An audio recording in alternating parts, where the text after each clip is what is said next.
Didn't I tell y'all they was hiding Prester John in the timelines? Didn't I tell you to pay attention to a new chronology? Doesn't Daniel 12 tell us to be expecting an abundance of knowledge, ancient knowledge? We got some parts of this before, but I think we're ripe for it right now. I think our consciousness, our connectivity is ready to cut through all of this again. Because I got a piece of it earlier and I said, yeah, it's going to go perfect with the wave that we're surfing. So I've been looking for this, man. I've been looking for this, man. Kings to, our great brother Lex, man, who dropped this before, man. And, I think, one of the drops before, man. But, since then I've been looking for it, man. Yo, pay attention. Because y'all might have thought I was crazy when I said that they've been, pushing this timeline thing. And, you've heard it, you heard it a few times before, but when we say that what you think has happened in 7-something BC and 600 BC and all this BC shit, when you remove the hijack. By the way, I can't help but look at this. I think I see India. I like maps, man. You know me and maps, man. I don't know, man. You tell me. This look like India. This little portion. And this is Arabia. Remember Arabenia? Arabenia. So this appears to be so-called Africa being called Arabia. I mean, shit, maybe I'm tripping. But we do have the other map with Arabenia. All right. So, we're going to belly flop, man. Let's go. We're going to kickflip into this frequency, into this wave, man. This is an ocean. It's surrounding you. It doesn't stop. The drop don't stop. The drop gets stronger. The drop is water. All right? All right? Surf with me, man. Calabunga. Let go. Let's jump into these timelines, man. See what we're talking about. Let's jump right into it, man. I want to belly flop right about here.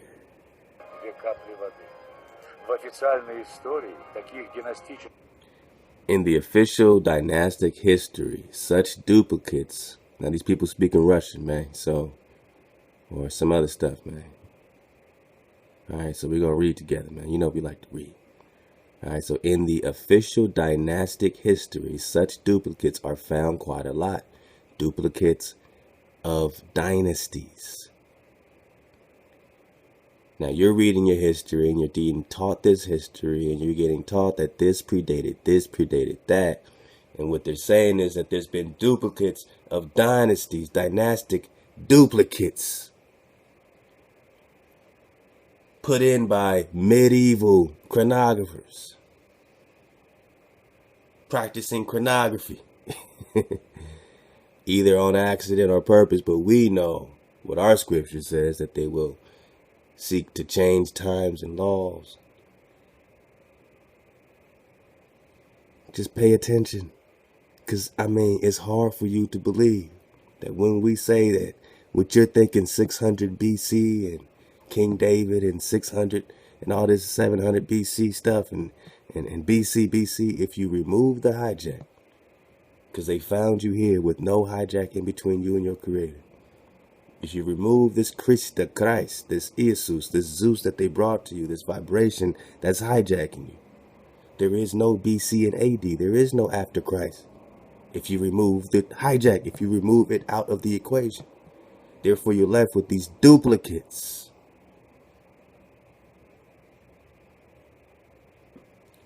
Remove Christ, and you're left with the duplicates and the funny business.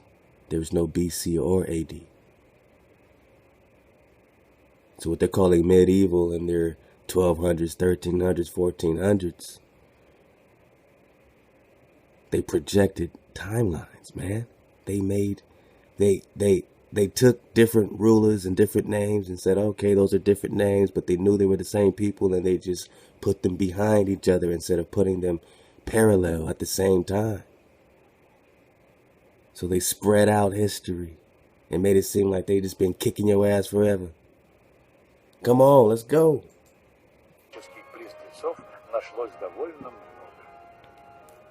Были обнаружены пара династий, которые сегодня считаются абсолютно различными. All right, we have now found a pair of dynasties. I'm reading this for those because I know I got some folks that have eye issues, or they might be blind. I got one brother that hit me up and said, thank you for reading what you're doing because I'm blind and I don't get, what I'm saying? So, let's go. Let's read for the brothers and sisters that, what I'm saying? All right, so we have found pairs of dynasties, which are now considered to be totally different, ruling in different countries and different times, all right? So they found pairs of dynasties, which are now considered to be totally different. I'm saying you got to stretch your imagination, my people. You might think they're totally different. Totally. It's been taught to you totally like these are two separate, completely, totally different things, ruling in different countries and in different times. All right. They're now considered to be totally different this way. Now they're considered. Not they are, but they're considered. Not that they are. Right? So they're just considered to be totally different, ruling in different countries and different times. But what's the truth? Которые правили в разных странах, в разные эпохи, скажем. For example, a dynasty of rule in ancient Rome and the other in medieval Europe. So two totally different things. Одна династия правила в античном Риме, вторая в Европе средневековой. Но тем не менее, наш метод неожиданно. Nevertheless, our method unexpectedly showed that the graphs of these dynasties are strikingly similar, so close that we can automatically associate a pair of dynasties as the same. So these Russian chronographers came up with this, and I'll get his name in a second when they mention it. And is currently in Russia redoing chronography based on the fact that there are duplicates, and they're finding out that these dynasties that are said to be different, considered to be different, are the same. Who is Prester John? Who is King David? Who is come on? Близки, в той же мере, как близки заведомо зависимые пары династий. Such pair we call duplicates, phantoms. They turn out to be quite a lot. Quite a lot. A few dozen? A few dozen. Well, how much is a dozen? 12. A few of that is what? 4, 5. 5 times 12, about 60 fucking duplicates or phantoms in history of major empires. By the way, you see the map of the world behind him. And if you know what a ball looks like, and you know with the perspective of looking down in a bird's eye view on the earth, not a spinning sphere, then you see you have some flat drop back here. This is a very dope map. I wish I could see it up close, man. You know me and maps, man. So a few dozen, so 50, 60 duplicates, phantoms, man. Phantom empires. Oh, shit. Дубликатами, фантомами. Их казалось довольно много. Несколько десятков. Вот так этот метод показал, что некоторые... Alright, so that's because this method shows that some of the ruling dynasties were simply copied in history. Fuck, I'm going to kick the shit out of this laptop. If this shit continues, I'm going to kick the shit out of this laptop. That's because this method showed that some of the ruling dynasties, remember a few dozen, 50, 60 ruling dynasties, were simply copied phantoms in history, duplicated only on paper. How could this happen, they say? How could it happen that all these dynasties can just be copies and phantoms projected in the past, but really just the same? And remember what we got out the timeline drop that I kept playing over and over again. Now that's separate researchers saying the same thing, that everything that you think happened before 300 AD into your so-called BCs really mostly happened after 900 AD, which made us ask, when you find a letter of King David in 1200s, and you're seeing how these phantoms and duplicates have worked and how they stretched their history so that you think you've been asleep longer than you really have. They just got you like this. And they gave you history and sorcery and grammar school and spells. Wake up, my people. Remove yourself from her. Duplicated only on paper. How could this happen? Dynasties copied in history. Правящие династии были просто размножены в истории, размножены исключительно на бумаге. Как такое могло случиться? Скорее всего, по двум причинам. Likely for two reasons. First, the error could be random due to weak development of linguistics at that time. Could it be an error? Ошибки могли произойти по недомыслию из-за слабого развития науки того времени. Например, старинные документы описывают... For example, two ancient documents described the same dynasty, but interpreters of text misinterpreted them as talking about different dynasties. Could it be an error? одну и ту же династию, а толкователи этих текстов решили, что речь идет о совершенно разных правителях. Поэтому они дали им... Therefore, they gave them new names and moved them on paper not only to other places, but also to other times. Fuck. Sorry, man. Lose my composure. Therefore, they gave them new names. How many names are these people under? Prester John, how many names does he really have? You called him Lengo DeWitt, David. You know, you're getting Raja Haraja, Chola II. How many names? And move them on paper, not only to other places, but also to other times. They've changed your times and your laws. No more 10 commandments, right? Because that says thou shalt not steal. So what is their law today in the Corporation of America? Oh, they tell you you can't steal, but yet the corporation has stolen all the land from you. So they've broken the commandment thou shalt not steal by stealing your land and setting a corporation up on it, in which you currently are paying taxes to the London company, another corporation. And I ask you, how can you be a citizen of a corporation?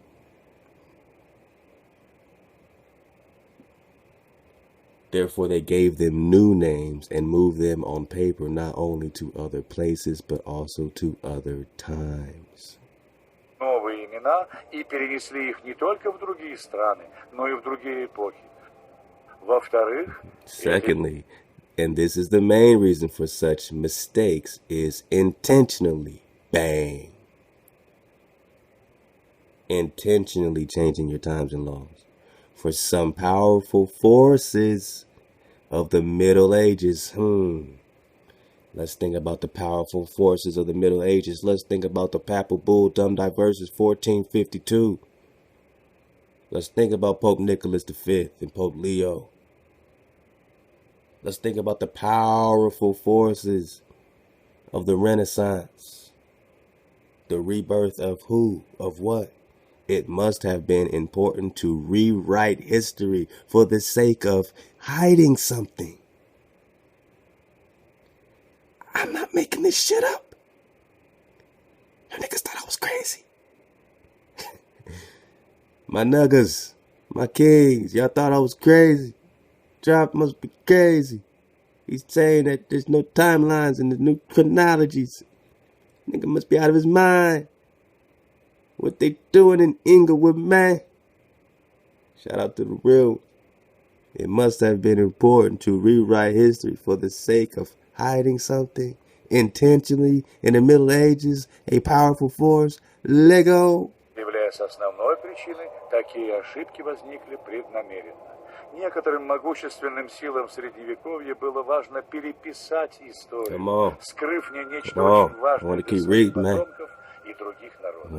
Об этом мы подробно поговорим. We'll talk about this in detail in the following film. All right, check it. I'm gonna skip right here. Let's go. На этой карте дубликаты, то есть те эпохи, которые оказывались. Now, and I noted on this map where there were duplicates that is periods that were shown to be similar to these methods. Let's go. По этим методикам близкими, похожими, зависимыми. Как это было сделано? How was this done? Now, this person right here, Anatoly Fomenko. Right. I mean, if you say that shit's kind of fun after a while. You know what I mean? Just, one little stress release. For the man, Anatoly. Just start jamming people up, calling them Anatoly. You know what I mean? That's just kind of the shit that I do in my spare time. You know what I'm saying?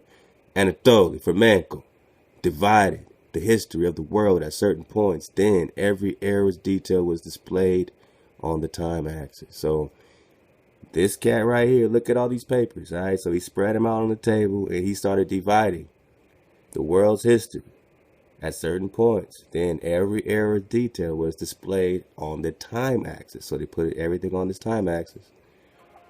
Анатолий Фоменко разделил всю мировую историю на эпохи. Затем каждую эпоху подробно отобразил на оси времени. События, которые происходили... Periods which had similarities were moved to be simultaneous on the time scale. So then they started matching these periods with these, they had all these similarities, you know what I mean? So they started, just like the other video that we showed with the timelines and how they showed, my man Irvin Reed dropped on that as well. So they started matching all these periods up. Let's go. Let's go. Anatoly. To show how much overlap there is in the traditional chronology of historical events, Fomenko assigned each time interval a letter, so he marked it with a letter. Let go. Исторических событий разным временным интервалам Фоменко присвоил разные буквы. Например, эпоха... For example, the era of the Second Roman Empire was marked with the letter K.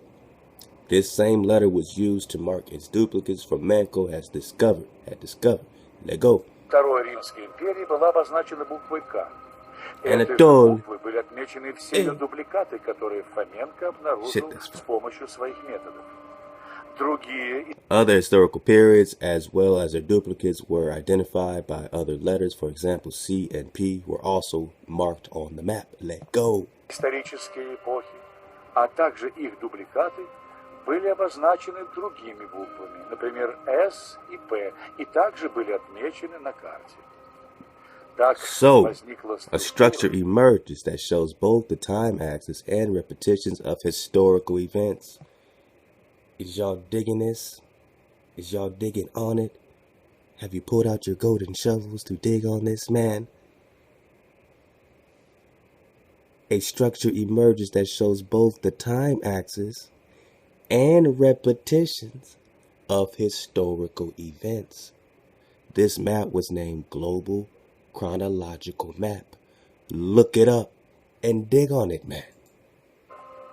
Которая показывала, как на оси времени расположены повторы. I mean, is this play? Look at this. Is this play? Y'all got to look this up for yourselves. Исторических событий. Эта карта получила название глобальной хронологической карты. Именно она показывает... That is, it shows what should be the true chronology of historical events. So now it's showing what should be the true chronology of historical events. So are we crazy for searching for the truth, the true chronology, the true time, the true history? What is the drop? должна быть истинная хронология исторических событий. And it does. Стало очевидно, что в традиционном... It became apparent that in the traditional chronology, there are 3 major time shifts by approximately 300 years, 1,000 years, and 1,800 years. Pay attention, people. There are 3 major time shifts by approximately 300 years, 1,000 years, and 1,800 years. Истории существует... Whoa. Try to back it up. Back it up. Back it up. Сдвига. Примерно на 300, 1000 и 1800 лет. И многие реальные исторические события Средневековья... And lots of real historical events of the Middle Ages were copied on paper by medieval chroniclers and sent into the past. Now, I don't know if y'all see this, but this is a XPU, see. Seem like they're talking about some Mayan stuff. I've been seeing some little Mayan names around here, so they matching up the Maya period with different things. They're definitely doing the Mesoamerica. And they're saying lots of the real historical events of the Middle Ages were copied on paper by medieval chroniclers and sent into the past. Sent into the past. They sent it into the past from the Middle Ages. So most of it happened after 1200s. That's what I'm saying. That's what the brother Lex Will was kicking before. Was the book of Daniel actually written in the 1200s, not something BC. And is all this matching up? Is this King David matching up with this Prester John, or King Solomon matching up with this Prester John? And what did the Pope mean in the Diversas 1452 when he says take out their kingdoms, their duchies? Take out all their fortresses, take them down. That means they're coming here to take them down. All the islands of the Indies possess them. Put them into perpetual servitude. That's forever. That means they're going to forever make war on you because you are being invaded. And the invader will never stop invading you because by process they are invading you. They don't live here. They're invading you. So they have to war against you. Check out the first few wars of this corporation. They're all against you. And at the end, they're all going to be against you. King Alfred's plan, Rex 84. Can you dig it? Были на бумаге размножены средневековыми хронистами и отправлены sent into the past. How could this happen if the chroniclers of the Middle Ages made unintentional mistakes? Huh?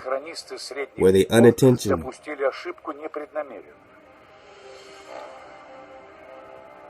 Возьмем 4 старинные летописи. Now check it. Take the 4 ancient chronicles. The 4 ancient chronicles. They all describe the same events that occur, for example, in Europe in the 1400s. Body bag.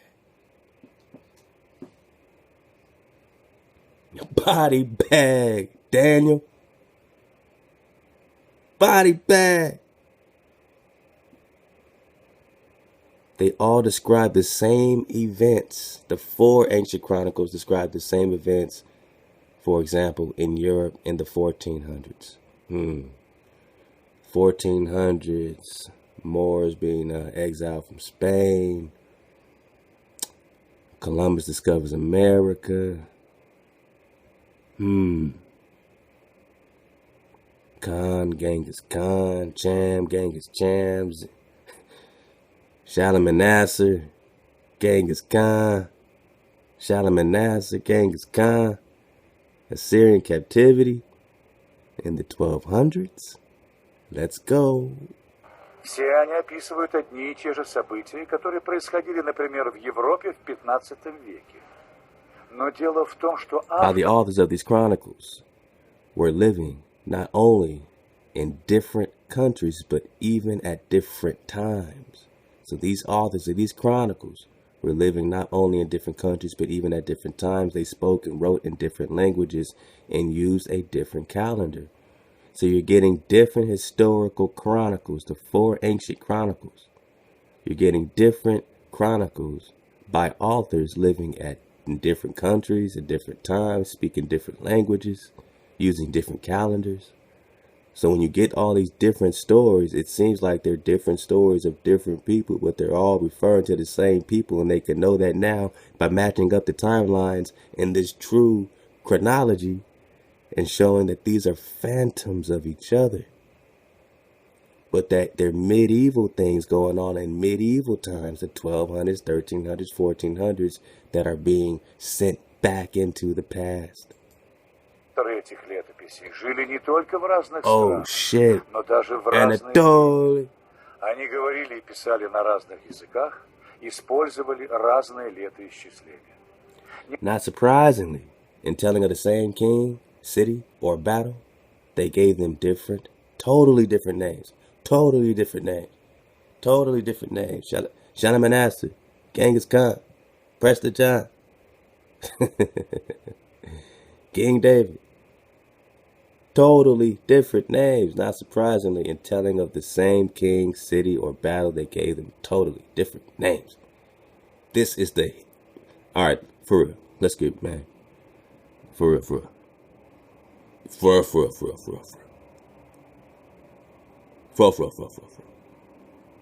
Straighten up. Straighten up, everybody. This is your history. This is what you consider history. This is what you're basing science on. This is what you're basing everything on. This is your illusion. This is your mathematics. This is how you calculate shit. This is your inception. This is your truth, except it's fiction. And now the truth sounds stranger than fiction. Now the truth sounds stranger than fiction. You have to choose your reality. Your reality, your kings, your queens. Your reality, you own it all. And when you choose that, make it real. Because it is. Неудивительно, что, рассказывая об одном и том же короле, городе или сражении, они давали им совершенно разные названия. Поэтому, когда хронисты... So therefore, when chroniclers in the 15 and 1600s read these records, they decided that they were talking about 4 different, very different eras. 1500s, 1600s. I mean, are all the books we're dropping out of this 1600s, 1700s, 1500s range? Aren't we all up in it? Aren't we all up in it, Drop Nation? So when these chroniclers of these times, 1500s, 1600s, read these records, they decided that they were talking about 4 very different eras, so completely different times. So they put them on different timelines and sent them into the past. Anatoly, for the man go, got the drop. And instead of putting these accounts simultaneously on the time axis, they arranged them in sequence. That is one after another. Damn. One after another, y'all. Instead of putting them all together, they separated them and gave you an illusion of seclusion. But we're going to get into this seclusion. Для того, чтобы поместить эти летописи на оси времени одну над другой, они расположили их последовательно, то есть друг за другом. Одну летопись они оставили в 15. Alright, just check it. They left one chronicle in the 1400s, so that's the real shit. A second, they pushed back 300 years. Remember the 3 time axes? 300, 100, and 1800? Damn! Whoa! I mean, y'all gotta pick this up and run with it, man. Y'all gotta take this to the house. Fumble, man. This hijack just fumbled, man. Take it to the house. They left one chronicle in the 1400s, so that's the real shit. Real spillony.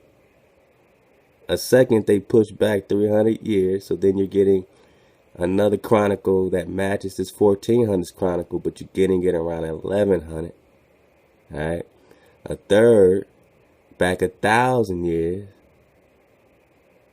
So whether they're taking 1100 and going it back from there, and then 1800 from there, so they're going 3, 1000, 1800s. So y'all got to match up this so-called history, and then we might be able to get the drop. Вторую отодвинули назад на 300 лет, третью назад на 1000 Look at them, they just dropping. На 1800 Man, so what did they drop Prester John? What did they drop King David? What did they drop these people? We're getting their history. We're relearning it. We're reorienting ourselves. We're not spinning on the ball. We're firm, fixed, and immovable. Immovable. Our history has to be firm, fixed, and immovable, and we're seeing the phantoms. Oh, shit. Got 'em. Got 'em.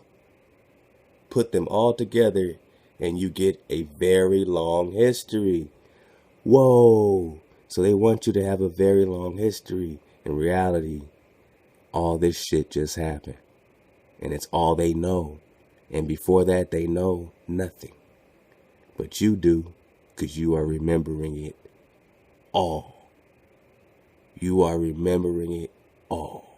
Put them all together, and they gave you a long history. Look at this shit. Bang, bang, bang, bang.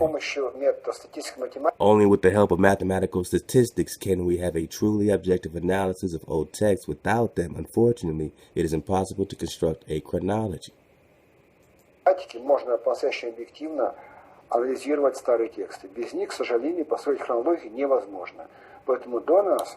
Therefore, to us, the current chronology was never truly established. It was based on very subjective methods, man. You've been given a history based on subjective methods, which is what somebody wants to interpret on you, interpret for you. Subjective, meaning you got to rely on somebody to give you their opinion of what they believe you should know and what they believe is important, which is the hijack, which is everything upside down, inside out.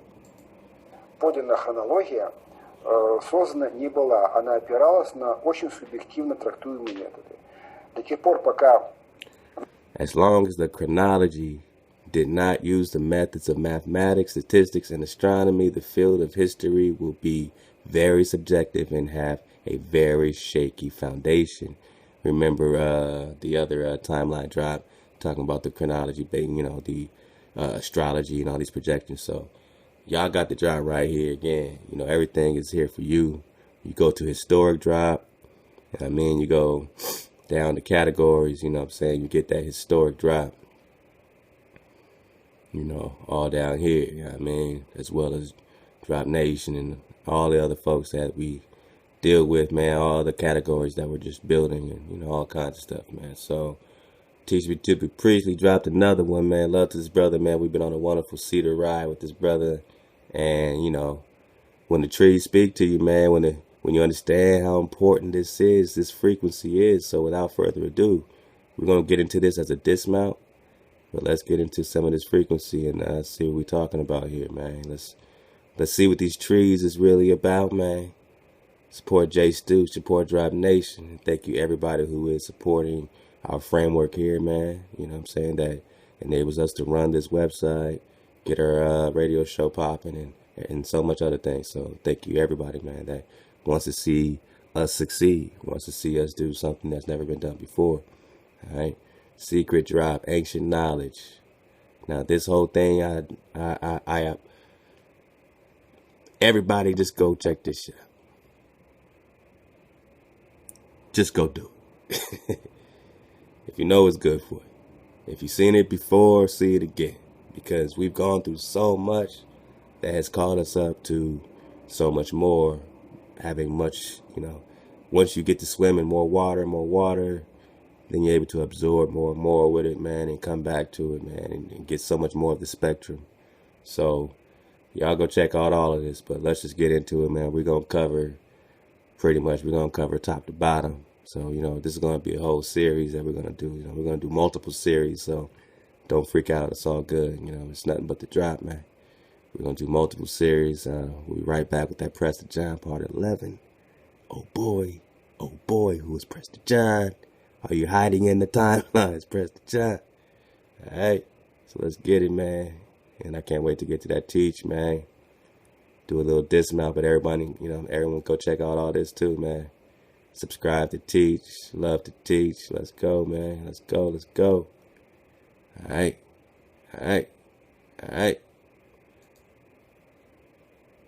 Ain't nothing but a frequency thing.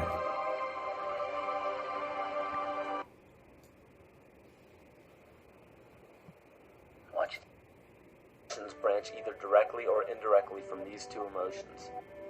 Fear. The film you are about to see has no characters, it has no people. It's a film to describe to you and explain visually the effect of cymatic frequencies on texture, structure, water, oil. You will see many things that answer many questions. You will see living forms, living amoeba, almost animal-like creatures. You will see continents being formed, the earth itself coming into existence, explosions, eruptions, atomic explosions, bombs. You can see all this and watch it before your eyes. But everything owes its existence solely and completely to sound. Sound. Everything owes its existence to sound. The Most High says, with my word, I give word. The word. Let there be light. The word, the frequency that forms the shaper. The shaper is the vibration, the frame of the shaper. The balance, the energy, man. When you get into energy, it's just a oneness of things. We are just manifestations of these things, but we're trying to look inward to get the answers, because we used to be an inward people, and we're going to get into some of that inwardness. Oh man, the way this connects, this knocks you back for a second when you know how it all connects. And y'all that know. The inwardness, man. The kingdom is within. Let's go. It's a factor which holds it together. Sound is the basis of form and shape. Shape.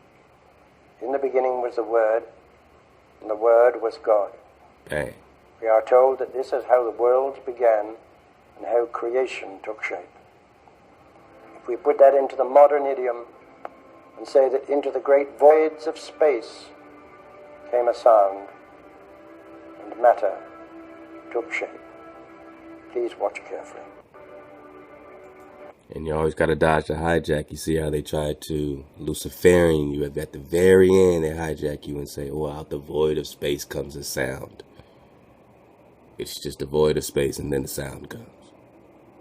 No, that sound is hey. That sound is your shaper. That sound is your vibration. You are the consciousness of the vibration you're in. Nothing is solid. Nothing is solid. I asked you before, what is matter? What is a solid? Is a solid actually solid?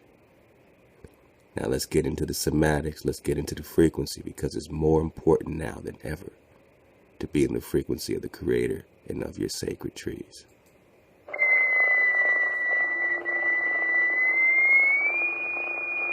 Order.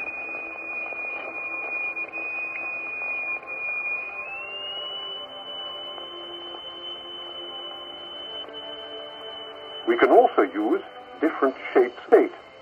Here we have a triangular plate with a crystal attached to its underside and produce a sonorous figure. We change to a higher note and see a rather more complicated figure.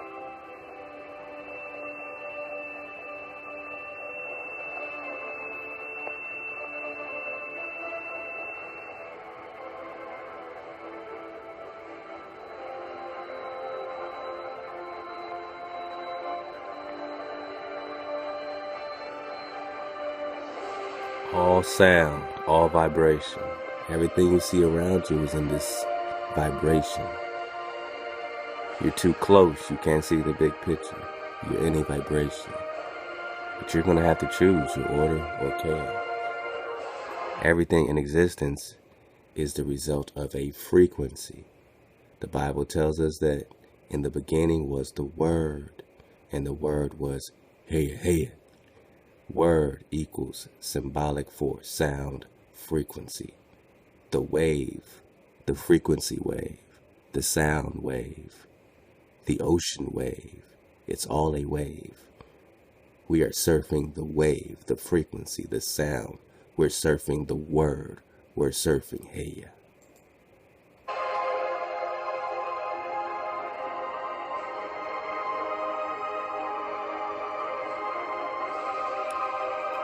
The Bible is encoded with deep knowledge, and depending on your level of understanding, you will either get the real meaning behind it or not. If you take the Bible literally, that there's an invisible sky daddy looking down on us. So first they hijack us with the void and the sound coming out of a void, like some chaotic void. So they try to put the chaos. So this is what we mean by getting the babies out. Right up close, you see that they're going to give you the drop of the frequency, but then they're going to also give you a creatorless sky daddy looking down on you. That I can't help you. The Bible is not just a fairy tale. It is a guide to life and full of scientific fact.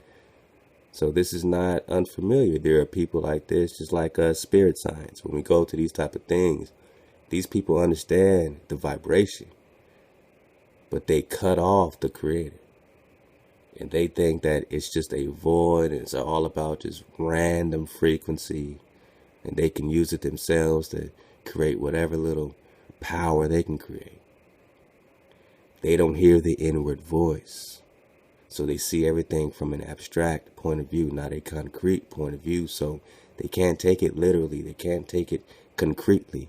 They don't understand. They haven't researched the timelines to find the reality that's been hidden in history, and why history is bullshit. Which is why you're set up to fail when you argue reality with people, because they're stuck in timelines they've been projected on. So I'm glad that the hijacks revealed themselves early. But we're going to get the babies out this shit. And there are a gang of them, man. So go ahead and get ready.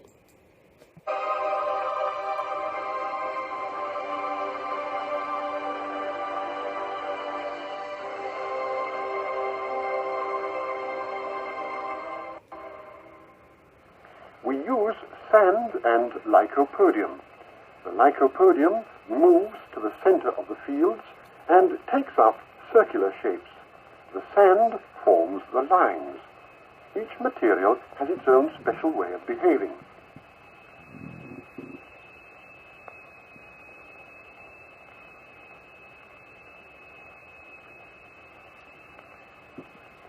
Lycopodium alone, a sonorous figure, transition to a mobile flowing phase,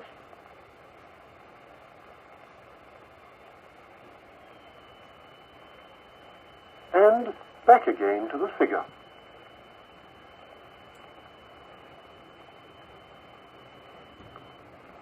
The sonorous figures represent stationary waves, but now we can also observe moving waves. Here, the sand is flowing in a current.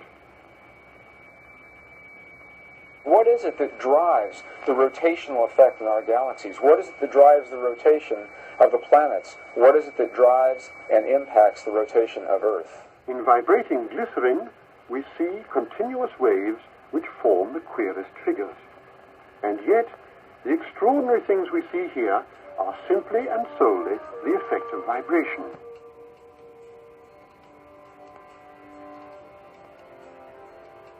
Now, what we've seen up until now are single signals, single frequencies projected in the matter. And what you're seeing here now are interference patterns of two or more frequencies resulting in a pulse. The pulse of the human heart, the pulse that drives the blood through the veins in your bodies. What is your heart responding to? Where does that pulse come from?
Quantum physics has revealed what ancient masters knew.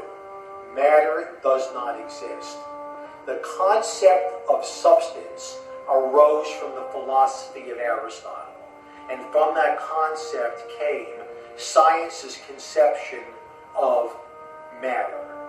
The fact of the matter is that the substance of the universe is consciousness. Belief that the substance of the universe is matter leads to what I call a fear-greed dichotomy, as people in their quiet desperation attempt to accumulate as many material possessions and riches as possible. In fact, the substance of the universe is consciousness. Therefore, it is behavior that is important.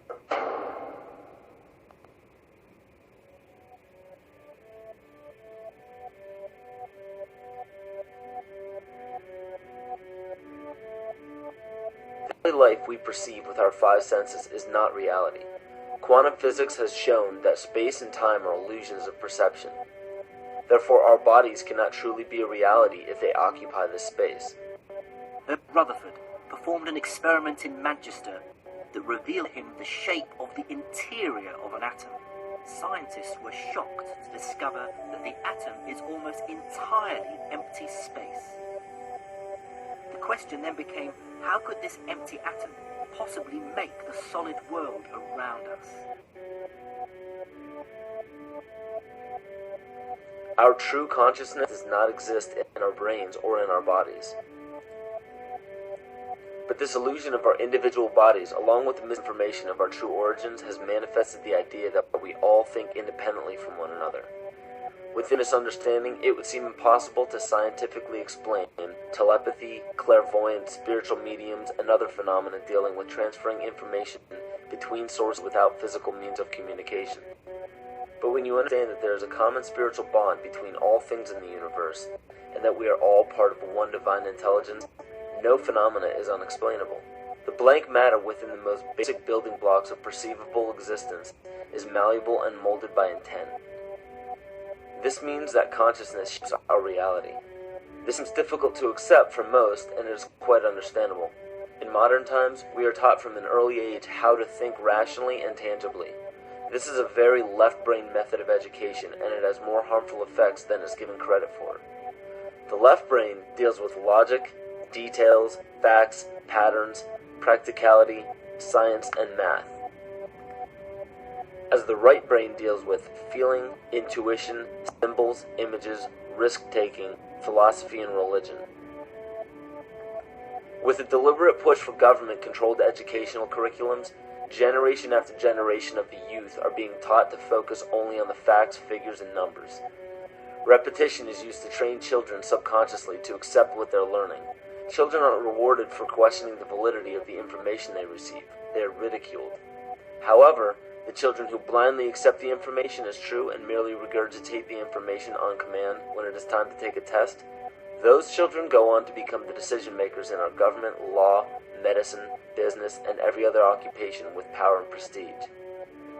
The most detrimental effect of being pushed away from holistic thinking with the full brain into a strictly left brain thought is what is known as the suppression of the feminine. Every male and female have both feminine and masculine qualities. It has nothing to do with man or woman. These are represented by the left and right brain, yin and yang, black and white, light and dark, and most every other duality. Both are vital to our spiritual and physical health. So the intangible parts of our existence, such as emotions, are part of the true reality of higher consciousness. If emotions are part of a realm that we cannot experience with our five senses, then how is it that we are all aware of our emotions? What most people believe to be emotions are not truly the emotion itself. What we are experiencing is the physical manifestation of these emotions. Anger causes disturbance in the psyche, which manifests itself in the ego. These manifestations cause the heart rate to increase, body temperature to rise, and spawn many other physical traits that signify anger. Just as music from the radio is a physical manifestation of an intangible signal, our experience of emotion is the physical manifestation of an intangible signal as well. It has been shown that our emotions have a vibratory frequency to them. Furthermore, there are only two emotions that humankind experiences: fear and love. All other emotions branch either directly or indirectly from these two emotions. Fear has a long and slow frequency vibration to it, while love has a very rapid and high frequency. To show that vibration is the very foundation of existence, Hans Jenny developed what is known as cymatics in the 1940s to show that when vibrations of sound are passed through a form of media, there is a set pattern that will follow. When the frequency increases, the media develops into a more complex pattern. Precisely what is happening to our Earth and to humanity. There are 64 possible codes of amino acids in our DNA structure made from 4 elements: carbon, oxygen, hydrogen, and nitrogen. By any means of logic, we should have all 64 codes activated within our DNA structure. Yet we presently only have 20 active codes. And these 64 possibilities, it appears that only 20 of these codes are turned on right now for us, the 20 amino acids. There is a switch that turns off and turns on where those coding sites lie, and that the switch for that turning off and turning on is what we call emotion. And this is the first time that we've ever seen the patterns of emotion directly physically linked to human genetic material. Well, fear is a long, slow wave of emotion.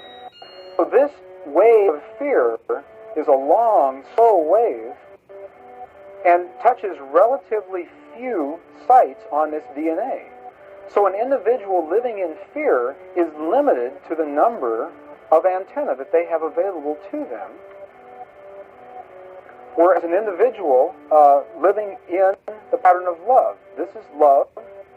In DNA, you can see it's a higher frequency, shorter wavelength. We have many more potential sites for coding along that genetic pattern. The information, this is amazing. This is the first time we've ever had a hard digital link between emotion and genetics. It's important to understand because another researcher named Vladimir Popanov met tiny particles of light called photons inside a vacuum tube. The photons were scattered as expected. A sample of DNA was then entered into the vacuum tube and they measured the photons again. They found that the particles of light aligned themselves along the axis of the DNA. Then, as they removed the DNA sample, the photons remained aligned to the same form of the DNA, even though no DNA was present. This is what is known as the phantom DNA experiment. Science now bridges a very important gap between physical and ethereal, or spiritual. Our emotions directly affect the structure of our DNA, which directly shapes the physical world we experience every day. So the messages left by the ancients that we've explained here were more than prophecies about a one-world government or a new world order. We now understand why the study of the heavenly bodies were so important. The rotation and orbit of all that makes up our universe serves as a clock to map changes and transitions. Then the ancients understand that the change of the heavenly bodies were a mirror to the changes of all existence. A mirror. Technically, Department Chairman, Chemistry, University of California, Berkeley, showed that DNA acts as an antenna for cellular upregulation. The primary function they taught us about what DNA is about. It's a receiver and transmitter of photons, light, and phonon sound. For what? Cellular upregulation, meaning that their water molecules, the pyramid power around the DNA spiral energizing strands, are taking in the... So the pyramid power, whoa, which means you already have that in this so-called DNA. So in your natural energy from the Creator, this pyramid pattern power is already in you. So I wonder how powerful it is in you. How powerful is your pyramid power? Now they've abstracted you and created technology out of what you already are, and now they have pyramids and cut down trees. And now they use their pyramid power. Thoth, Osiris hijacks 440 hertz. They use their pyramid power against you when you have pyramid power over them by order. Spirit spiritual energy of love vibrations and then sending it out for manifesting, precipitating in a quantum field the physical matter of the body. These are hertz, frequencies, or cycles per second that the musicians can retune their instruments to play and experiment with. Oh, yeah. We're about to get into it. Again, these are the creators. These are the creators, so they use Yah, which of course we understand. You know, when we go into our etymology, when you put that in the dictionary, it is defiance. Yah is defiance. Yah is defiance. But you know, I gotta do it every time because people think you're crazy, you know what I mean? So go ahead and go into it. Go the extra mile. Somebody might have never seen that before, you know, but you could. This is a great wealth, man. Love to let us find the truth, man. You know what I'm saying? Real talk, real spill. What do we say? You're putting in Yah. Yah. Yah. Exclamation of defiance or dismissal from 1812. Then you get Jah in the 1530s, a form of Hebrew Yah, short of Yahweh, Jehovah. Oh, we're getting warmer. Let's click Yahweh. 1869, hypothetical reconstruction. Hypothetical. All right, this tetragrammaton imperfective of Hebrew verb. Remember the primitive root verb, haya. Earlier form of heya. Haya, heya, haya, haya, haya. Was in the sense of the one who is the existing. The one who is the existing. Heya, haya, haya. So when we say heya, heya, instead of saying God or Lord or Yahweh or Yahuwah, ya, we're not screaming exclamations of defiance. We're not screaming a defiance frequency. They have to go all the way back to the verb haya, earlier form of heya, was in the sense of the one who is the existing. The one who is the existing. And that's just by going into the online etymology dictionary, man. Yah, defiance. Exclamation of defiance. So when you say that, you put that backwards, Y-A-H-H-A-Y, hey. Hey. You get it? They flipped you backwards and put you as Yah, and now you're defiance against order. And that's the vibration, Jah, Yah. This J is a recent hijack from the 17th century, right? So J is a recent invention. That's clearly hijack frequency. This is a hijack frequency. We're just talking frequency. So you see it goes to hey. And that's all we got to say about that. But I want to get a little bit more of this before we continue into some more frequency. So they say the sacred geometry. So sacred geometry is just talking about the creator's geometry. When we talk about music, when we talk about mathematics, we're talking about phi, phi, phi, as the building block of creation. Mathematically speaking, that is the creator. If you were to put the creator as a mathematical symbol, you would put it as the phi, phi.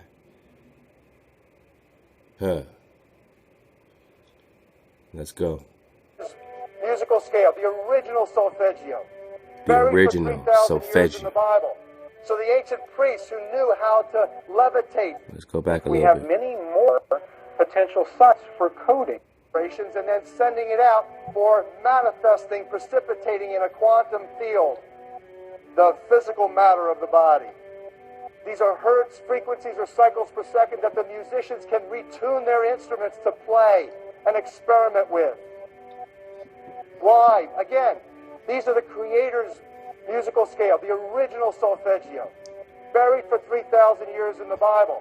So the ancient priests who knew how to levitate the huge stones for the building of the pyramids and the Masonic knowledge that predated ancient Egypt, the ability to have this information, these frequencies, serve the function of creation, destruction, and miracles on behalf of the empowered people who had access to this knowledge. Empowered people. I say that because of this metaphor.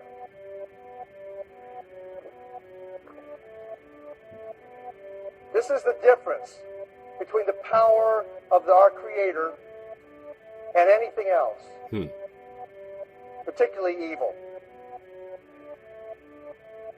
That you can go into a pitch black room full of evil, full of darkness, and light a little candle, and instantly that darkness flees. But you can't do the opposite. You can't go into a well-lit room full of truth and wisdom and righteousness and joy and health and harmony with the universal power. And you can't take any amount of darkness and go into that well-lit room and have any effect whatsoever. Wow. That is the metaphor which I frequently think of when I think that I'm not empowered. It is the greatest lesson for me, and I think for everybody else, to know that we're on the winning side and that we win in the end. As you are watching this, understand that it is not a fight to be fought. It is not a war to be waged. No gun rights have to be exercised. Not a finger has to be lifted. Most people wonder how one person can make a difference. They ask that if all this is so simple and this information is available, why hasn't someone else conquered their fears and changed the world for everyone else? This is the most difficult and beautiful conundrum to our lives. Your reality affects you and only you. Your curiosity has led you to this genre of information to serve a very specific purpose in your life.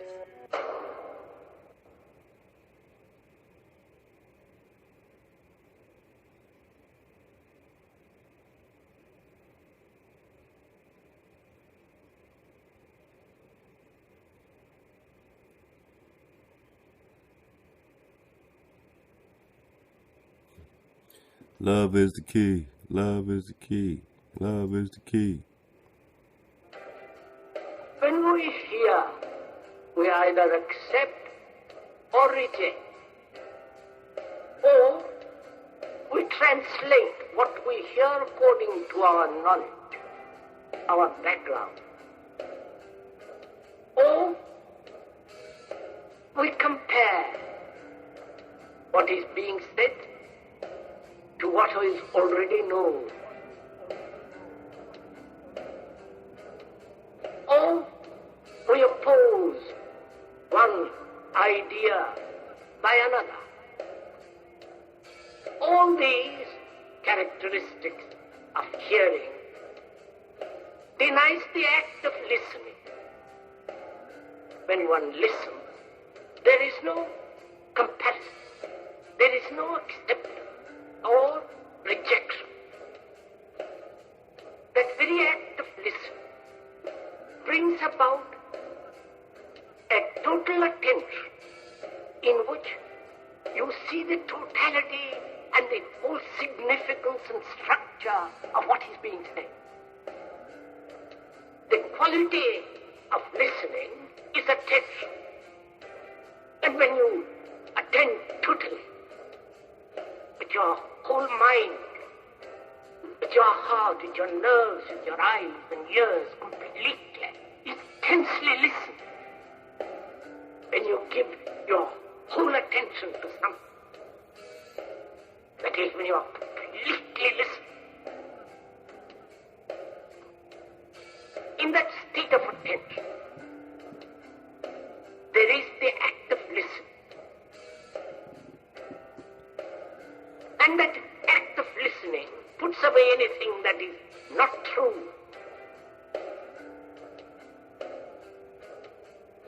You listen to the totality of the thing. When you attend, there is no borders of inattention. And that act of listening is really a miracle. Perhaps it's the greatest miracle. When one can listen totally, without any defense, without any barrier. then one can look. Then one can listen.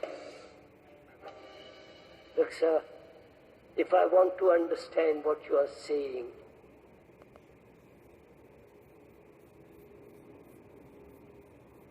I listen to you.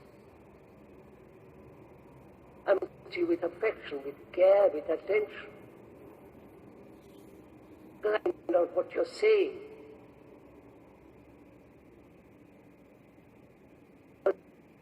This before, something new which is impossible, you're not listening.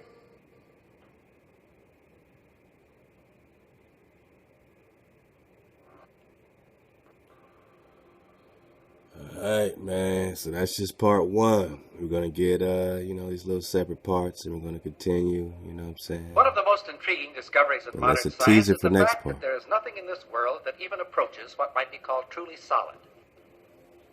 We speak of solids, liquids, and gases.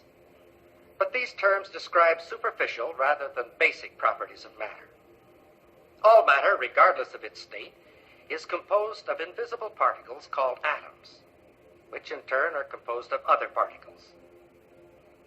The air we breathe, though invisible to us, is just as real as wood or metal, because it's made of the same fundamental particles. It is the arrangement of these particles and the forces that bind them together that give to a substance its special properties. If we bring a piece of steel close to a magnet, we say that the steel becomes magnetized. But what is it that actually happens? If we place the steel inside a coil of wire connected to a high-gain amplifier, and then bring the magnet close to the bar of steel, we can hear something that suggests movement inside the steel. Listen.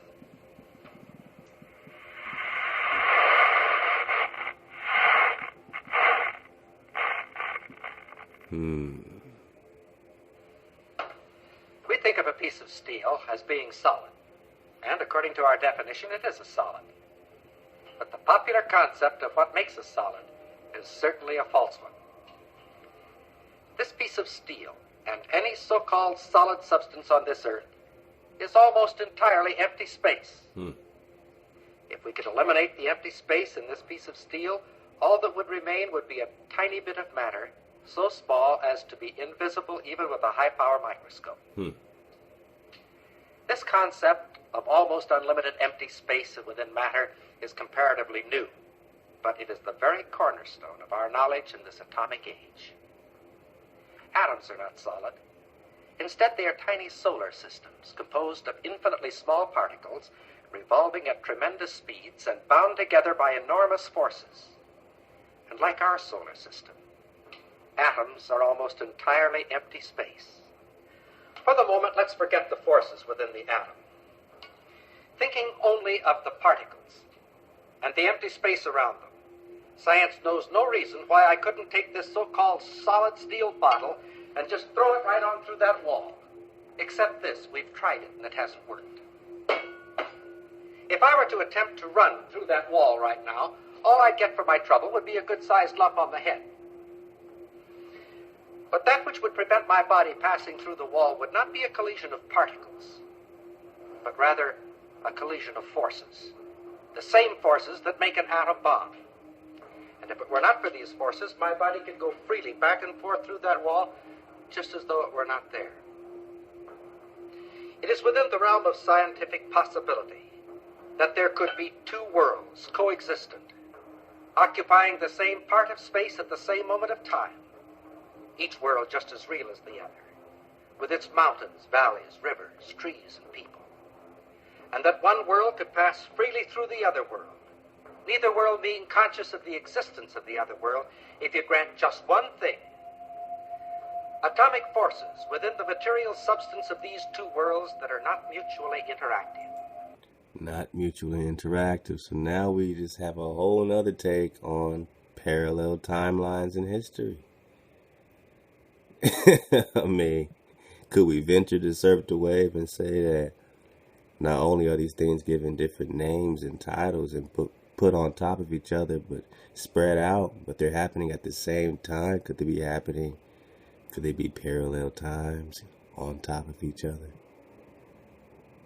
Hey, man, I'm just surfing the wave. But this is mighty interesting. And we're going to pick up here. I know where we're at. I know where we're going. So we got a little secret drop. We got a little timeline drop. Remember, as long as the chronology did not use the methods of mathematics, statistics, and astronomy, the field of history will be very subjective and have a very shaky foundation. And we're dealing with a history with a very subjective and shaky foundation. Let's keep going. So I want to get into this energy. All right, so we've been learning about energy. We're getting some sacred knowledge. We're trying to get the babies out the bathwater. And even when these people are Luciferians and all these other things, sometimes they're still hiding your ancient knowledge. They just can't really execute it because they're not the real thing as a people. But they can form technology, and they can study it, and they can abstract it, and do all kinds of cool things, and build all kinds of things, but they just can't be this, all right? So this is his document, healingsounds.com. We're going to get some out of there, Sounds and the Chakras by Jonathan Goldman. All right, so he says, in 1980, I began my study of the uses of sound and music as therapeutic and healing modalities. All right, so he's using sound and music as therapeutic and healing methods, right? So we're doing the same thing with our vibe suites and how we're promoting vibration awareness together and all that. So this is all therapeutic to our community. All right, so this is an abstraction of you. All right, that's all I'm trying to get you to see. This study ultimately manifested with a master's degree in the independent study of the uses of sound and music for healing from Leicester University in Cambridge, Massachusetts. So he's coming with all this glamour into this master's degree of sound, and we're just learning about the basic ancient knowledge, but he has to abstract it into master's degrees. All right. My initial investigation into the area of sound healing was a relationship between sound and the chakras. Chakras is just code word for energy. So don't get fooled up and twisted into anything pseudo or weird about it. Energy. We're just talking energy, frequency, and vibration. Energy is energy is the mathematics. Energy makes things not a solid, but vibration itself. So the word chakra is a Sanskrit term meaning wheel. So let's learn. Let's get some babies out the bathwater and see what they're hiding in our ancient knowledge, our ancient science. All right, so the word chakra is a Sanskrit. We got into these Vedas, these Indian, situations. So we know King, President John of the Indias and all this. So we're understanding wheel of vibration, right? Wheel, energy wheels. So when we talk about chakras and the colors and all this, we're talking about energy wheels. When we talk about the rainbow, we're talking about energy wheels. For chakras are seen as spinning wheels of light by those with the ability to see subtle energy. The chakras are found in many traditions, including Hindu and Tibetan. Many esoteric and occult mystery school describe these energy centers. All right, so here we go. Energy centers. Energy wheels. While the chakras have been incorporated in many spiritual practices, their existence seems to be based not upon religion. So we're not talking religious hijacks. We're just talking energy, frequency, and vibration, ancient knowledge, yo shit, but upon awareness of energy. There is even scientific instrumentation that is beginning to record and validate them. There are 7 main chakras. Some people say 8, some people say 7, but we're just talking energy wheels. These chakras are transduction points, places where subtle energy from higher planes begins to become denser. So when they begin to become denser, they begin to materialize, right? So the energy from higher planes, what are we talking? Hey, we're talking above the firmament. Above the firmament. Now, some people can be hijacked and they can have their energies pointed into the celestial. But that's their own hijack. You were made with your own pyramid power, right? To get your energy inward, from upward, beyond the vibrational barrier that is the firmament. The energy from the chakras, energy centers that then becomes more dense as it comes into the body. It next becomes the acupuncture points and meridians, and finally this energy transduces into the density of the physical body. So it manifested, like we said. Imbalances in the physical body can be detected through the chakras. Frequently, healers who work with subtle energy can detect imbalances before they manifest in the physical body by feeling imbalances in the chakras. So they go into your energy wheel. By balancing the chakras, imbalances in the physical body will often disappear. So you know somebody when they're not balanced. You know somebody whose energy is over here and over there and there and there. They have so many different, sides to them and this and that. It's different balance. It's not, you know what I'm saying? It's imbalances in the physical body. It's imbalances, whether it's in the diet. It's imbalances, in the order, that you're actually manifesting, not killing, not stealing. That's your physical order. You only need to give a pack of animals commandments. Once you are in vibration, do you need to be told not to kill and steal and bear false witness against your brother and vibrate, when to vibrate? Do you need to be instructed this way unless you are close to a barbaric or animalistic or reptilian or imbalanced 440? You're trying to find the balance between 440 and 432. Your entire life's about choosing up, correcting your imbalances in the physical body manifesting. There is a feedback looping occurring with the energy of the chakras or energy wheels. The physical body interfaces with the energy and vice versa. Frequently, an imbalance in the chakra will manifest later in the physical body. It is possible, such as through a traumatic injury, for both the physical body and the chakras will be simultaneously imbalanced. Healing of the physical occurs much more rapidly when subtle anatomy, particularly the chakras, are aligned after physical injury. Frequently shifting through resonating the chakras allows us to create balance and alignment within ourselves. All right, so there are 7 main chakras, 7 spinning balls of energy that are located centrally in front of the posterior of the body. The following is a brief description of the chakras. All right, so you got the first, you got your base chakra. That's your root. Located at the bottom of the trunk, is involved with the physical process of elimination of the organs which work with that function. It is the chakra associated with energy of survival. Damn, so they got us on the lowest vibration. We're all at this root. We're all just trying to fucking survive. Check to check. Killed in the street, cowboy and Indians. They got us in a survival root frequency. Do you see? This is a frequency war, and you're at the root. You need to get to the crown. You need to get back your kingdom. You need to get to the crown. You need to get back your kingdom. This chakra is also associated with grounding to the physical plane. Grounding to the physical plane. So you're grounded physically to the physical plane. You're not manifesting in any higher energy. You're just grounded to the physical plane. So you're living a materialistic lifestyle, a Kardashian lifestyle, a physical plane, a grid, a 440 grid. You're on a root system of the 440 physical plane, trying to survive in your base chakra. The second chakra, or sacral chakra, located about 3 inches below your navel. This is associated with sexual energy, all right? The reproductive organs, and with much of the life force. The sexual energy is a divine.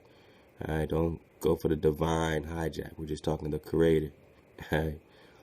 So divine, by essence, then goes through celestial. So keep going above the celestial. So this is your energy, all right, that the creator has put in you, that has a higher dimension and higher energy to it, utilized in the spiritual practice of what they call tantra. So all these things are, it's like you was blown up, right? All right, it's like you're walking inside of yourself and you've been blown to fucking bits. And you're inside of the disaster zone, and you see yourself, you're inside the explosion zone, and it's all around you. You are all around you, and you're seeing everybody run off with pieces of you. Everybody run off with pieces of your energy. Your sexual energy, they hijack that. Your survival energy, they hijack that. The third, or navel chakra, is located at the navel and a little above. Its energy is associated with digestion and the digestive organs, and is also associated with power and mastery of self. All right. The fourth or heart chakra is located in the center of the chest between the nipples. Of the physical, on the physical, it works with the lungs and the heart. On the emotional, it works with the energy of compassion and love. All right, so you see how all these are associated with different organs. Each energy wheel has a different organ vibration match. All right, so you're matching these things. So when we say 432, that might be specifically your crown, as we're getting our crown. But you might want to tune something, you know what I'm saying, to a certain frequency. You might want to tune something to a heart chakra frequency, to a navel chakra frequency that's associated more with your digestive organs. You know, you might have a digestive organ issue. You might want to go right into that frequency. Now, by tuning in to 432, you are balancing all the chakras at once. But if you want a specific one, if you want a specific sexual energy, all right, you and your lovely, put a song on and put it in this frequency. And we're going to get into the frequency chart so you know how to, you know which frequency you want. And pretty soon we're going to offer that as a service and say, all right, which frequency do you want your music tuned to? 432, da da da da da da da. You tell us which songs you want each one in, and we'll customize that for you. That'll be a exclusive thing that we'll offer, man, just to keep everybody in that vibration. The fourth or heart chakra is located in the center. All right, so we got the heart chakra. The fifth or throat chakra is located at the throat, at the base of the neck. It is the chakra that is associated with the process of communication, speech, hearing. So all this communication, that's an energy. Your language is an energy. When you communicate your language, you're communicating out of that throat chakra, and the energy will that frequency. The ears are associated with this chakra. Your cochlea in your ear picks up the vibration. The 432 is tuned to that cochlea in your ear, in your inner ear, as is, of course, the vocal apparatus. The sixth or brow chakra is located in the center of the forehead above the eyes, often called the third eye. It is associated with the imagination and psychic abilities. Mental activity, brain function are also associated with the chakra. So you can tune directly into this. The seventh or crown, that's the 432. 4 plus 3 plus 2 is 9. It's associated at the top of the head, is associated with the induction of spiritual energy, into the body. It is said to control every aspect of the body and mind, and is associated with full enlightenment, consciousness, in union with God, This chakra is normally not fully open in most humans. Most humans. I'm glad you said that, because I want to show the separation, expose the separation, why they say most humans. But let's get into which humans actually do have this fully open and what they did to close it. Though pictures of saints and other spiritual beings with halos are depictions of activated crown chakras. Connectivity. All right. So, they get into their joints. They say there are numerous sounds that seem to resonate the chakras. Among the most popular are the use of vowels, language, right? And the use of mantras. The use of these vowels seems to be highly effective in balancing the chakras. The sacral vow are considered sacred in many different traditions and mystery schools throughout the planet, including ancient Egyptians. So they understood the frequency, the pyramids, the frequency. Hebrew, Islamic, Thoth and them understood it. Tibetan, Japanese, and Native American, indigenous. Everyone knew the frequency. So when we get into this, don't let it spook you the fuck out. We're talking about energy, frequency, and vibration, man. We're just talking about you. What is a solid? Are you solid? What is a solid? Are you solid? What is a solid? Are you solid? Are we solid? Alright, so we're going to get close to our dismount, man. We're going to go fast. Hang with me while I drink my tea.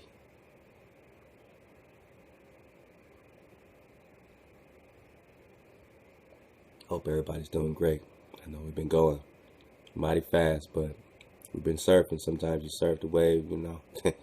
light work. It's all light work.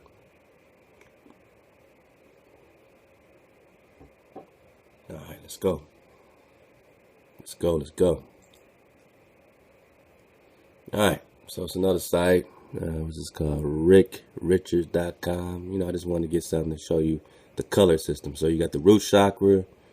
Now, it's associated with the elements. Remember, I said you were Adam.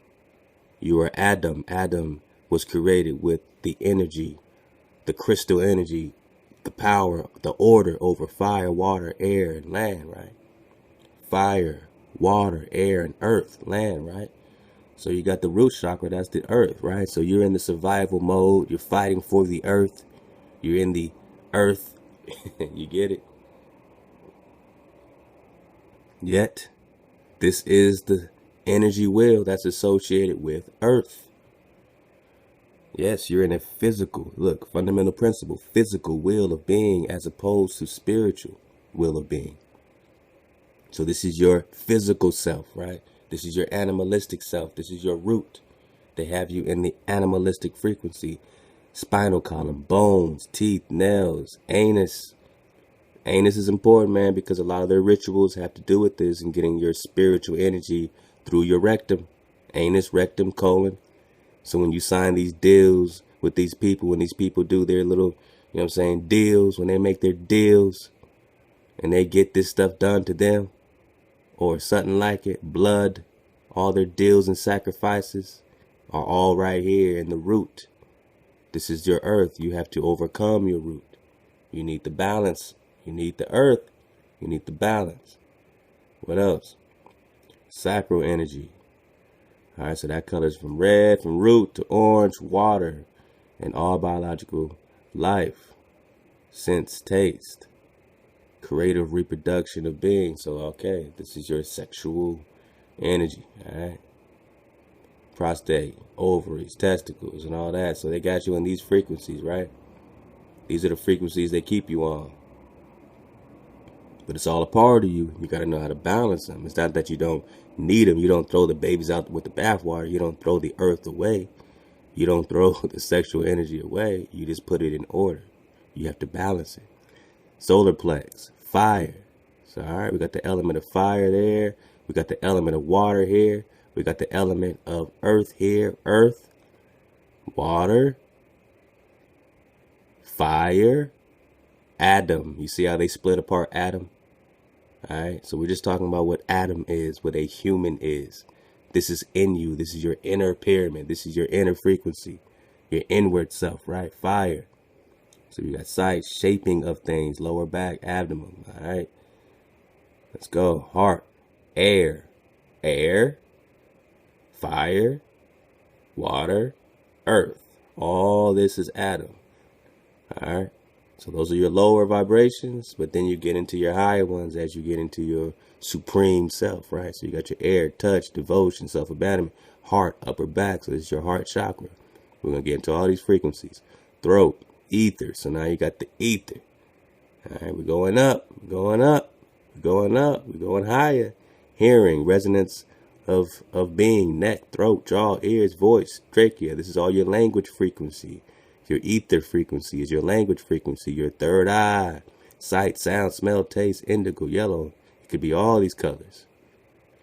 Face, eyes, ears, nose, sinuses, cerebellum, all this, cerebellum, nervous system. All this is connected all the way to your crown, your third eye, which is a violet. They call it violet color, also white.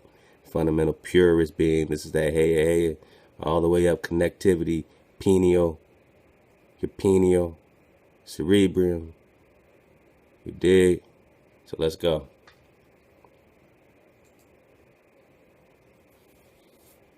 Now, we talk about tuning into certain frequencies. So you got the 432. Remember the nines. Remember, you double the octaves to get to a higher vibration. You keep doubling the octaves. You go to 864. 432 gets you above the firmament. You go to 864, you're above that. Another layer, level, another heaven above that. You got 1728, 3456, and on and on. So 216, 6 times 6 times 6, right? All right, what's the number of man? 666. 6 times 6 times 6 is 216. You double that. That's what the earth is getting into. A equals 432. Don't get tripped up on the 432 in these numbers. All right. They're just expressions of energy. So we're just talking about a frequency or a wave of energy. All right. So it's just expressed as 432. But we're going to get into the 288. So your third eye, right, is the 288 frequency. Your crown is above that. All right.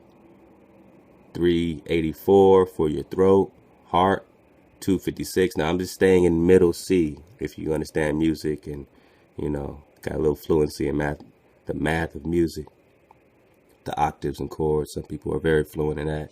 So when you're just talking about middle C, all right, middle C, C equals 256. That's the same wave as A equals 432. You have the A chord, you have the C chord. So at A equals 432 will be the equivalent of C equals 256, or the B chord equaling 288, so on, 384, 364 solar plex, sacral 606, and the root 456. So you can tune it to any one of these. You can tune your music to 384 if you want to be on the same wave as 432, but tuning directly into your throat chakra. Again, they have the join up right here. First tone is 432. That's the crown. Second tone, 288, third eye, 384, throat. Excuse me, on and on and on. So I just want to show you the frequency so you can break them down yourself and you can tune them yourself. You can go to Audacity. You can look up how to tune your stuff. Get the variant, put it in there, and you know, so you have some type of reference. You know what I'm saying, to what these frequencies are and how they roll, how they rock. And I just want to kind of highlight this one. This is the crown chakra. In Sanskrit, they call it Sahasrara. Top of the head, violet color. This is the color of violet. That purple, that purple, you know what I mean? Divine guidance, right? So we're just talking about head, perfection, integrity, unity with the divine, or unity with your creator, wisdom, purpose, universal consciousness, understanding, all that stuff. So all that is head. Organs, energetic fields of the upper skull, cerebral cortex, pineal gland, energetic field of the pineal gland. So this is the energetic field of your pine cone, your pineal gland. All right. Get off that dairy because it calcifies your pineal gland. Element, pure consciousness. That's pure connection to the creator, 432. It says musical note frequency B480. So why does it say B480? Let's go right here. I'll leave this link. Physics of music notes. It's a great scale. It shows you the equal tempered scale. A equals 432 hertz. So it says that 4 right there. Other tuning choices. You know, you can do all these different ones in A. 432. You know, 4 plus 3 plus 2 is 9. We keep it real simple, man. So when you go to A equals 432, I'm just going down to see these 3, 4, see C4, A4, 432. So remember the other one said B480 as the crown chakra. Well, you know, once you go up that octave to the 4th octave of A, the 4th octave of B is 480. They call it 484.90. Here, they just call it 480 hertz. They just rounded it down. So don't get tripped up. So musical note frequency B480 as your crown chakra. That's in the note of B, not A, but B. All right. And in B, you have right here the 480, or where they got correctly 484.90. You also see the middle C is 256. The same way we showed you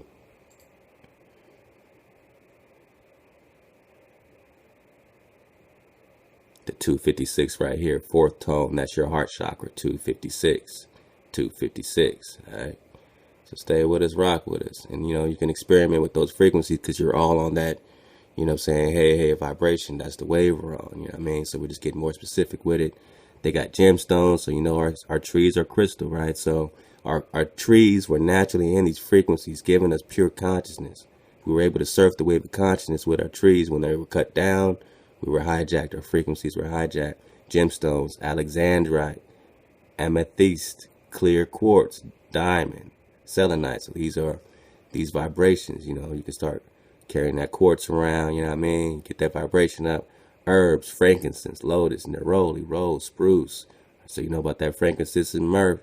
So certain herbs give you that vibration as well.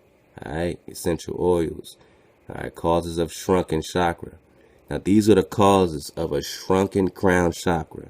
These are the causes of a disconnection between you and your consciousness and your perfection and your unity with Heya. These are the causes. Disconnection with higher self or spirituality. So they just said, well, you got disconnected. Somebody disconnected you between you and your higher self. Who hijacked us? Fear of accepting guidance from the divine. Now you got people afraid of following order. They just want to be so free that they don't want no order. They want to be lawless. Fear of accepting guidance from the divine, from the creator. Feeling unworthy of your divine aspect. Us Negroes these days, man, we feel unworthy of being the seed of the creator. We feel unworthy of your divine, your chosen aspect, your nature. Feelings of separation. We got that in Worlds Beyond the Pole. The illusion of seclusion. Feelings of separation. It's an illusion. You're just feeling separate. All right. Swollen chakra, the bigger the better. So they say it's all good. Swollen it up. Bigger and better. The more consciousness, the better. So that's your crown. Let's go. And again, I'll leave this link, but it's going to give you all, man, you got the math right here. So you got all the musical notes. You got the 432 right there on the A equals 432. All right, 432. And notice it's perfectly 432A. All these are 0.75, 0.87, 0.74. This is 432.00. All right, so we put our stuff into this frequency. If you want your joints tuned to this, check out our vibe suites, you know what I'm saying? Or, you know what I'm saying? Come up to the site. A lot of folks is already in it to win it. If you are signed up, send your songs, man. Keep sending songs. You know what I'm saying? I'm trying to remind people here and there, but y'all got to send your songs or subscribe for free to Drop Nation VIP. We'll do it for free, 5 songs a month. Just subscribe here. Drop Tuner, $5 a month, 50 songs, man. So we're trying to get everybody's iTunes, whatever, you know what I'm saying, your entire musical playlist tuned to 432 back into that crown chakra. But you got all kind of frequencies, and pretty soon we're going to have all kind of, you know, products, hopefully, man, to, you know, get you guys going with that real soon. You know, that's all I can say about that, man. But crown energy, all right, so I'll leave this link too. It shows you the root chakra, red, base of spine, lesson, survival, the right to exist. So it's showing you again that they just got you in a survival root frequency. The right to exist. Black Lives Matter. Black Lives Matter. The right to exist. We have the right to exist. Deals with tasks related to the material and physical world. Material. Root. Ability to stand up for oneself in security issues. You are in a security issues. Here's your imbalances if you are in this frequency. Anemia, fatigue, lower back, depression. Aren't you depressed, Negro? Aren't you depressed? Aren't you fatigued? Aren't most of us anemic like a mug? Don't we have frequent cold hands and feet? Aren't we imbalanced in this root chakra? Surviving just for the right to exist. And you got all of them right here, man. Let's keep going. Yeah, I always want to send some love to get into the root, man. To get into the root, man. Drop this joint, and he started getting into CERN. And, you know what I'm saying, just the frequencies that's been going on, man. All the goings-ons of things. I just want to get a piece of this, man, as we make our dismount. What up, y'all? And let's go, man. Uno got the drop, man. Uno on the beats. And my channel is called Getting to the Root of It All. Yeah. So let's get to the root. Let's go. Well, not the root. I ain't gonna get to the root on this one, but not that root chakra. I'm gonna bring you up some. Not that root chakra. Let's belly flop, King. We gotta get right into it. Let's go. Insert belly flopping in 3, 2, 1. It says the European Organization CERN. for Nuclear Research, known as CERN, is a European research organization that operates the largest particle physics laboratory in the world. Right? What the hell what kind of particle are they trying to get when they got stuff like this in the middle of it? Right?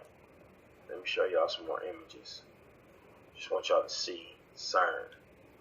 See what I mean? This is surrounding a certain area in a circle. You know what I mean? And this is the symbol for CERN. This is I forgot what deity this is. That's Shiva. So that's Shiva, Siva, all that. That's their goddess of destruction, god of destruction. It's both man and female. Remember the whole job, man, where they, they believe that they got to get into a point of being, omni, whatever the case is, both man and female, and this and that, and this and that. All right. But it's one of those deities that, like Will was talking about, Krishna, one of them. I think this Krishna, and it means the goddess of war. Okay, so this is a bad spirit. Remember, I told you these people want to conjure up evil spirits, and this is this machine with this deity in it. You understand? Lex Will did a video on CERN a while back. I don't think he had the video up anymore, but yeah. But this big old machine is in the ground, surrounding a city, right? Somewhere in Europe, somewhere. But you gotta realize this particle thing is trying to conjure up spirits. So as they doing that, it's affecting us, okay?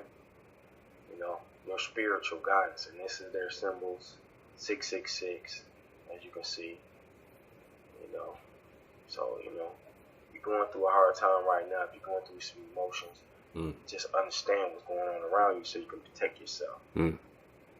Physically, mentally. You know what I mean?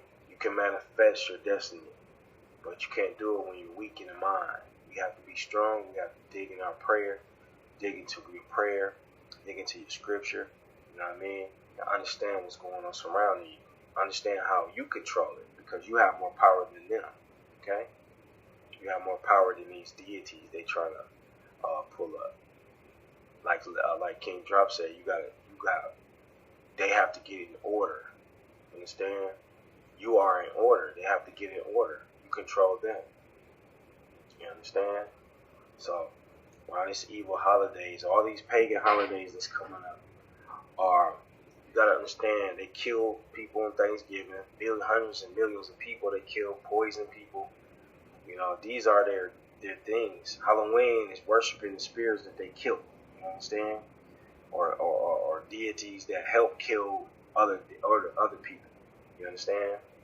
So they worshiping these deities. They gave them salvation. You understand? So if you're going through a tough time right now, we're gonna get over the hump. Just be strong. You understand? Hey. I got some things going on around my house. I've been having all kind of shit happen. You know what I mean? But you have to be strong. You understand? This is for my people. I love y'all. So be strong. All right? Yeah. And get your mental together. Understand that the Most High only gonna put as much as you can handle. You understand? He do things for you to understand them, to think about what's going on surrounding you. Okay? So if you're going through something, it's just the Most High teaching you something, or He's trying to get you to learn something. Okay? So don't lose yourself. Choose yourself. You hear me? Choose up. Love. You have to evolve, man. So we're gonna keep doing it and getting better and better, man. Watch yourself. Check out Getting to the Root of It All. Subscribe, man. You can always come here, click on categories. Oh, you think you Caucasian? Y'all check out this, man. And all of Getting to the Root of It All, man. He's been dropping, man, for a minute. We've been categorizing all this great drop from Getting to the Root, man, for a minute. So y'all go check this out, man. Great drop. And, man, I had to get this out the Blazing Star, man. Love to let us find the truth. We talk about that inward voice, all right? The inward voice. This is all about frequency. We're all talking about these symbols and what's really going on. This joint called The Blazing Star by William Batchelder Green. All right, the 5-ray, this page 9. The 5-ray blazing star at the pinnacle. Abrak is the special star of the great Aryan, the Indo-Germanic, the Japhetic. So they're really just talking about the Euro, Aryan, right? The Shemitic knows it not. This is star. This star, Abram, is a disguised image or likeness of man. All right, so we're getting this Atlantean hijack here. You know, whatever you want to call it. Indo-Germanic, Japanic, all right? Or likeness of man. The superior ray represents the head, the horizontal rays, the two arms, and inferior rays, the two legs. This star, being unsymmetrical, is capable of being turned upside down, and that's when you get the Baphomet. All right, all frequency. It is our intention to explain at some time. All right, these are the horns. That's the chin. All right, these are the horns when they flip it. All right, let's go ahead a little bit. All right. The Shemitic race, the equal of the Aryan, they say, and in some respects, it's superior. My niggas, my kings, knows not Abrak, knows not that foolish vibration hijack, that Baphomet shit. It sees not the inner light which the Aryan sees. Well, why don't we see the inner light that they see? Why don't we see the inner light that they see? And of which we have all along been speaking. But instead, the Shemite, these Negroes, these Indians, these indigenous, hear inwardly, as the Aryan does not, mysterious and unspeakable words which is not lawful for a man to utter. To the Shemite, conscious is not at all a comparison, as it is to the Aryan, of what man makes real in himself, with the idea always before him of what he ought to so make real, but is, on the contrary, the actual voice of God, speaking inwardly to the soul. Let me get this bigger so y'all see what I'm talking about.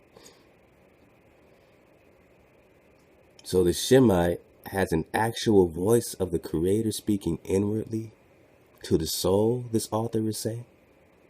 The Aryan objectifies all things, right? So what they gave you was an abstraction of you, Negro, indigenous. They gave you an abstraction when they hijacked you. He forms conceptions tangible to the imagination, and what he is incompetent to clearly conceive, he disregards or discards as unreal. You're unreal. Your Creator's unreal. He's a sky daddy. He naturally gives form and expression through symbolic art to his inward thought, and until his thought is expressed in form, it is to him as though it existed not. That's the Aryan, so they have to express things in form, which is why your Creator said, have no graven images, there is no God before me. No graven images, there is no God before me. To the Shemite, to these indigenous, on the contrary, all visible symbols, whether discernible to the outward or to the inward eye, are worse than worthless. To the poetry of the Aryans is objective and descriptive. So read their poetry, read their Greek poetry. It's just objective and descriptive. But the poetry of these indigenous, these Shemites, is sometimes didactic, sometimes lyrical, but never objective. The Shemite has no plastic and no pictorial art. The religion of the Aryan is that of the revealed ideal. The religion of the Shemite is that of the revealed word, the vibration.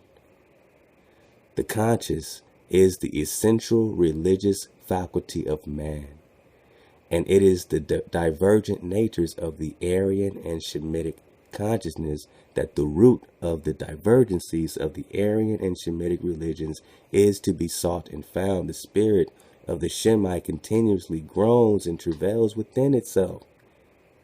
My brothers and sisters, you have a spirit that groans and travails within itself, waiting for the utterance of unspoken words.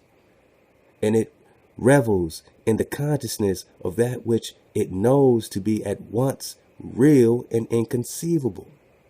So it knows that there's something real and inconceivable, when the great wind rent the mountains and broke the rocks in pieces before Elijah, a Hebrew Shemite. So you know they're talking about you, Negro, Negus.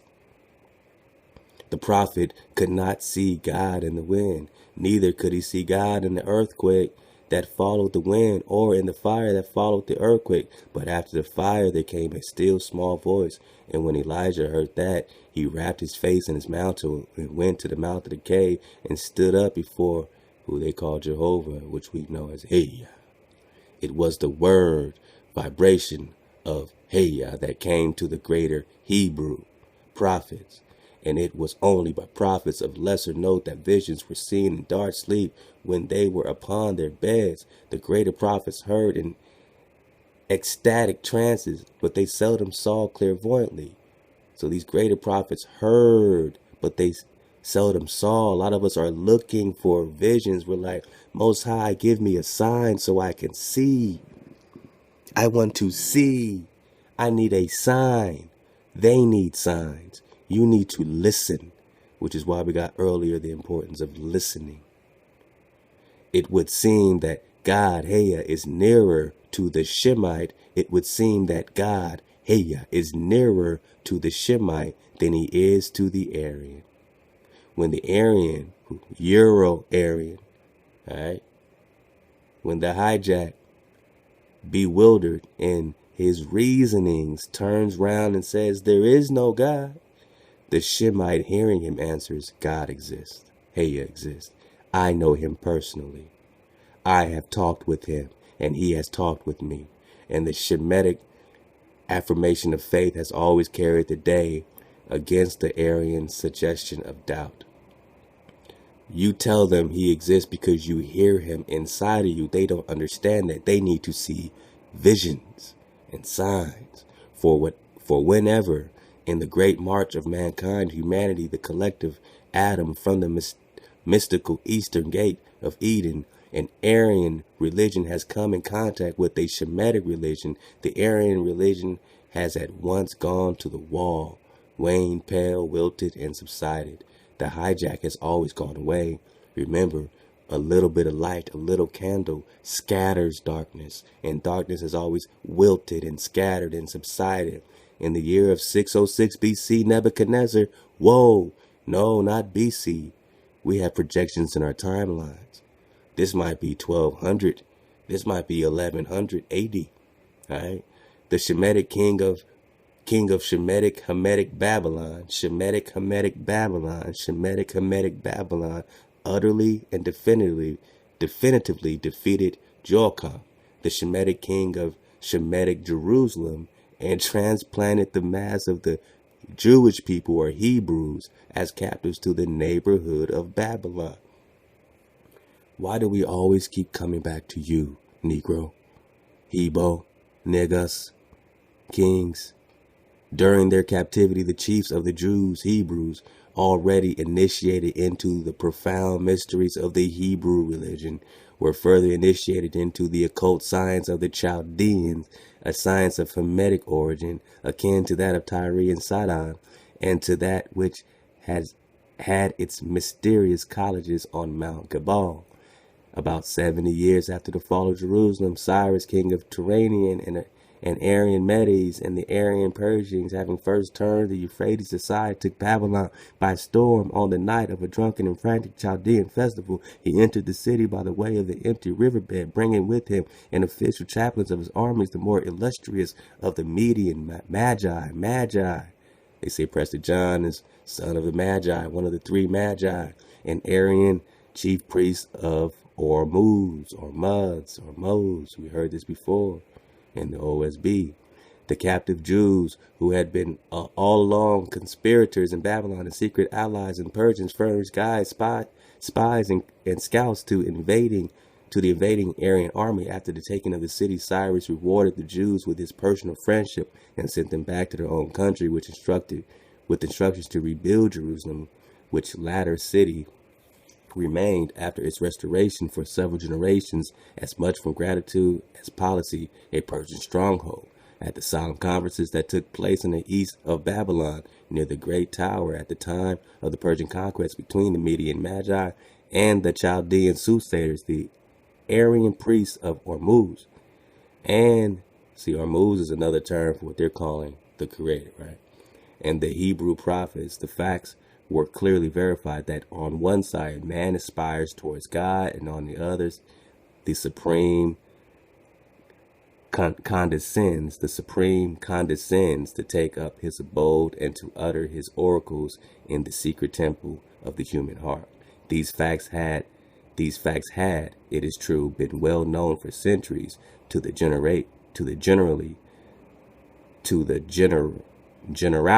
of simple and pious men.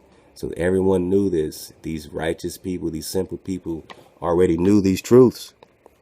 They already knew these truths. The generality of simple and pious men and women in private station, and also to prophets and inspired poets. But they had never before been so verified to the conviction of kings and statesmen in the presence of concurring and confessing sacerdotal corporations. At these conferences, the three constituent elements of the universal consciousness of the collective atom were severely and respectively represented. The Aryan priests of Ormuz maintained the claims of the object in thought. The Hamitic Chaldean soothsayers, Hamitic Egypt had no delegation of the synod, maintained the claims of the human subject, and the Hebrew prophets from the Holy Land maintained the claims of the relation, connection, which subsists between the subject and the object in thought. For where the Aryan sees inwardly and affirms the reality of the object, and the Shemitic hears inwardly. So you hear inwardly, my people, and affirms the reality of the relationship between the subject and the object, you and the creator. The Hamite feels inwardly, but very darkly, and affirms the reality of the human subject.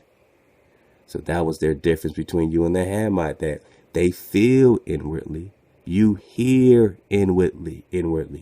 The Hamite feels inwardly, and you hear inwardly, and affirm the reality of the human subject. All right.